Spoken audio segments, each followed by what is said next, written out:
Hi, today we're going to do Vasisthasana, and it's the side plank, and not just the plank, but then, reaching up to hold your foot if you want to go that far.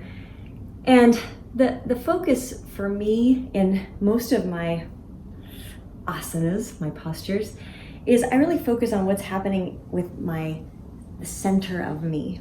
I notice that the more I focus on this area lifting, the easier it gets to do difficult postures that require a lot of strength. And the other thing is focusing on this area also helps me protect my back and my hamstrings and that sort of thing. So I really focus on this area first in pretty much every posture that I do. I'm not into like six-pack abs and hardening and sucking in, not at all. It's rather just using this area because it's a very strong area. Using this area as sort of the foundation for a lift, and Vasisthasana can illustrate that as well. Because what I try to do is I try to push the side ribs and everything upward to help relieve my shoulder, my arms, my wrist, that the one that's actually supporting my body. And I'm going to show you what I mean right now. So Vasisthasana, we typically start in the plank position and the weight is forward.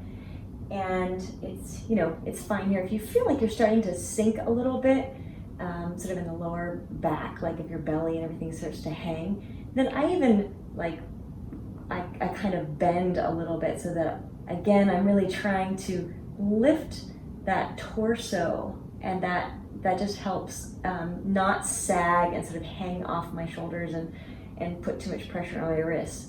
So try to do that first, and then we're going to move into Vasisthasana, the first side, coming onto our right hand and our right foot, balancing in a straight line.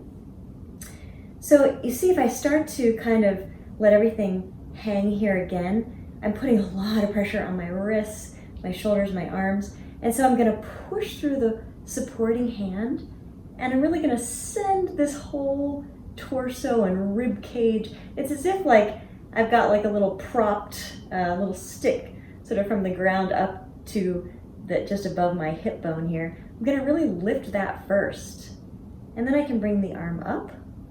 It may not be the perfect line, but for me, I'm really focused on this being the foundation. Again, you're not wanting to harden the belly, but you're going to want to try to bring the belly back towards your spine a little bit, and just in terms of alignment. And then once I have that lift, it's so much easier for me to bring my leg up and grab that. I'm still going to push through that hand and lift the torso, and that just helps the foundation so much. And I'm going to attempt to look up at my foot and hope that I can find the balance. Woo, still pressing into that hand, lifting the torso, not letting it sag at all. Ooh, that puts too much pressure on the shoulder. Oh, okay. I'm going to come back to plank.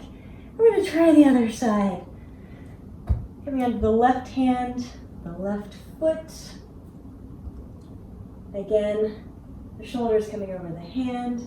And instead of collapsing, we're really going to push those side ribs up. Because everything is I'm really trying to push everything up. I'm really trying to create a very strong foundation so that I can also maintain some balance. And if you want to, you can bring your leg up. We've got a very tight hip on this side, but pushing through that hand and bringing the torso, sort of lifting that whole area, also helps me with this posture, having such a tight hip. So I don't have to sort of rely just on my hip. Woo!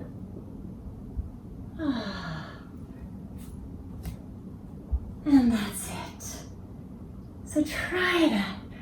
Try to sort of use this as your foundation. So to try to move that according to, however you want the weight to go, so that you take the pressure off of the shoulders, wrists, and arms, and that really is your powerhouse, and so the generator of so much strength, balance, and life in general. Bye for now.